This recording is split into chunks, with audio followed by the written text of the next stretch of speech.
warahmatullahi wabarakatuh. Waalaikumsalam. Salam santun, salam silaturahmi, salam budaya, salam Ciliwung, salam lestari, khususnya untuk kita di Condet. Salam Jawa santi Repeci. Ya, salam semuanya untuk cinta budaya yang ada di Condet maupun se-Jabotabek, teman-teman.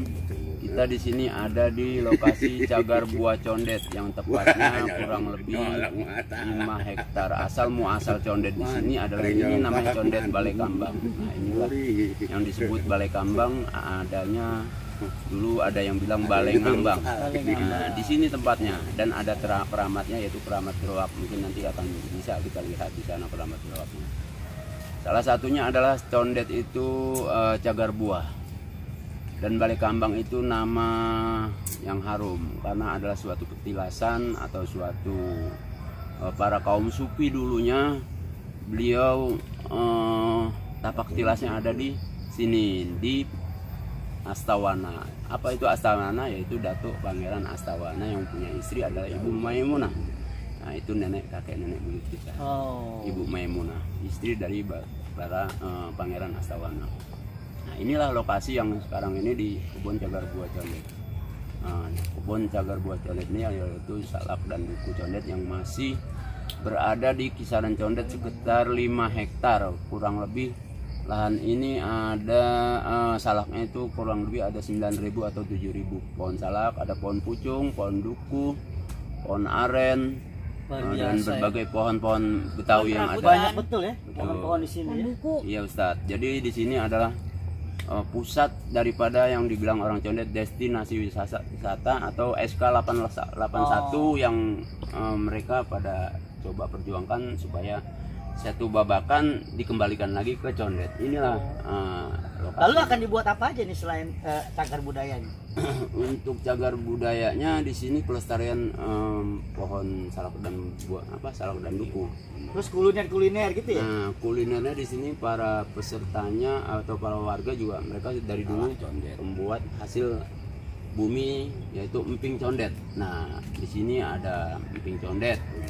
Mereka juga di sini bikin manisan salak. Nah, ya. Cuka duku. Mereka di sini para pelaku pembuat kuliner itu.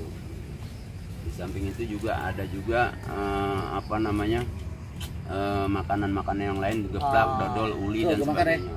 Ya, silakan Ustaz. Jadi ini ya, kegiatan-kegiatan yang bersifat ekonomi gitu. Betul. Menghidupkan sebuah ekonomi.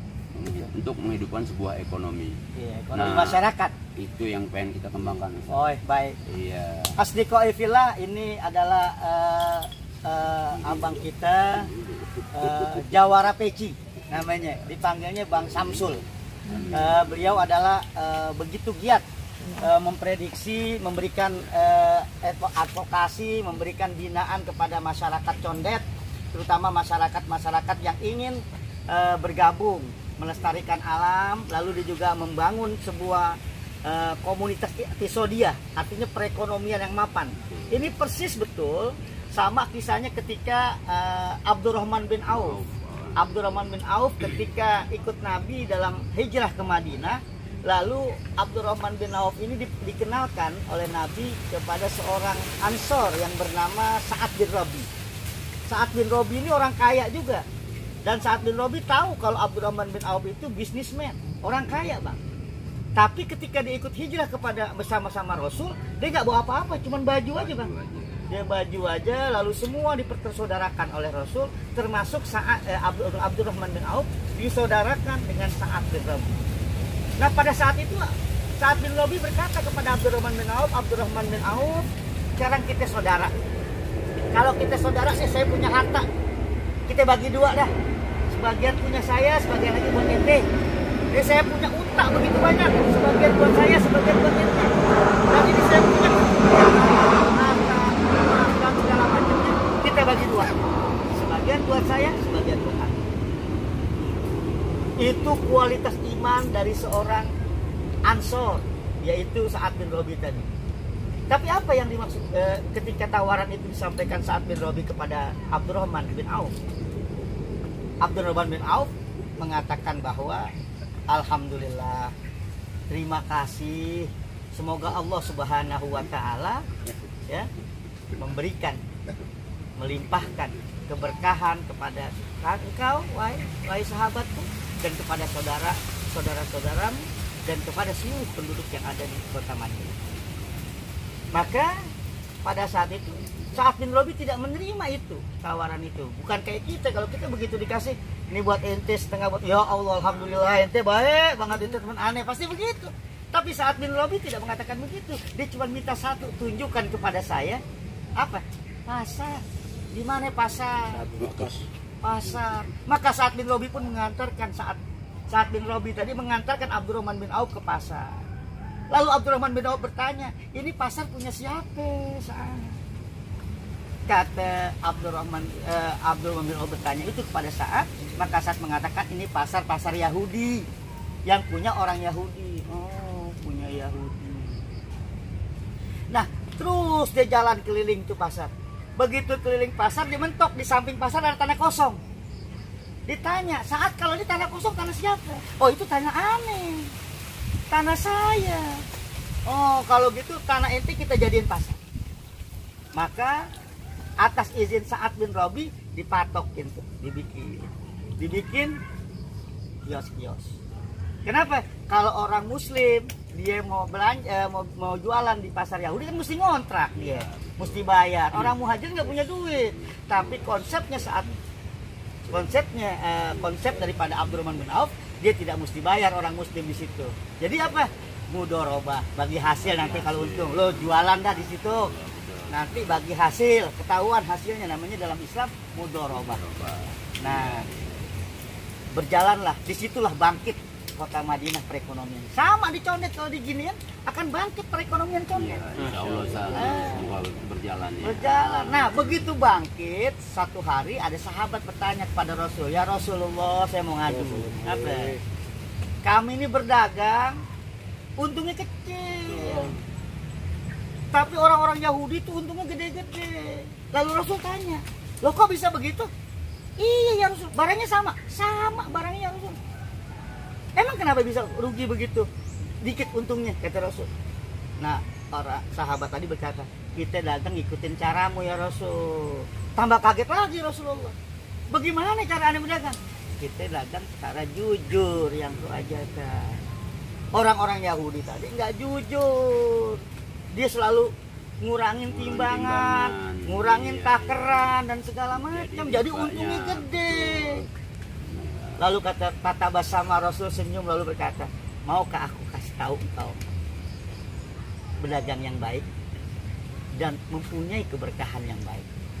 Apa? Kalau dagang bukan sekedar jujur kata Rasul, tapi tambahin. Jadi ketika Anda jualan kayak dulu kita nih, orang Condet nih kalau beli duku sekilo, begitu ditambah, tambahin lagi itu duku. Ya, orang cobain lain. Itu ciri khas dari orang Condet. Kenapa? Disinilah keberkahan ada. Ketika orang begitu, nanti orang nenteng dari mulut ke mulut ngomong, mendingan belanja sama orang Muslim di pasar Muslim. Kenapa? Bukan sekedar anget, bukan sekedar pas timbangannya, tapi ditambahin kita, maka jadi besar. Nah, disitulah keberkahan yang ada. Maka ketika begitu dapat rezeki, kan kita diajarin sama Nabi satu doa. Kita ingatnya cuma doa makan doang, padahal begitu kita jualan dapat rezeki juga kita harus doa itu. Apa doanya? Allahumma barik lana fima razaqtana wa qina azabannar. Ya Allah, ya, berikanlah keberkahan kepadaku dari rezeki yang kau berikan tadi. Fima razaqtana, rezeki yang kita terima dari Engkau ya Allah. Dan jauhkanlah kami dari api neraka. Jadi konsep dagang itu yang pertama, selain jujur, ada sedekah di dalamnya. Ketika kita bawa perdagangan dalam sedekah, maka disitulah keberkahan yang ada pada kita. Jadi apa yang disemangati oleh orang Condet mudah-mudahan bisa membawa keberkahan. Jadi dagang tidak khusus langsung begini-begini, tapi ditambahin dengan bersedekah.